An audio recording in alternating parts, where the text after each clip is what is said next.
Glutamate is the most abundant neurotransmitter in the brain and central nervous system. And glutamate is involved in almost every excitatory brain function.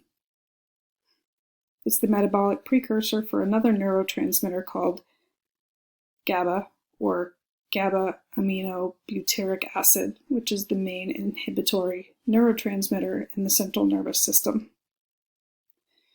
Because glutamate is the main molecule promoting neuronal excitation, glutamate is the principal mediator of cognition, emotions, sensory information, and motor coordination.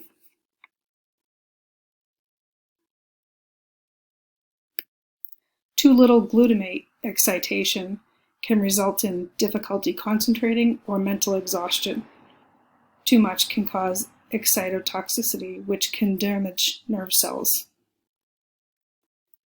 There are no drugs that are utilized in clinical practice that are known to block glutamate transporters.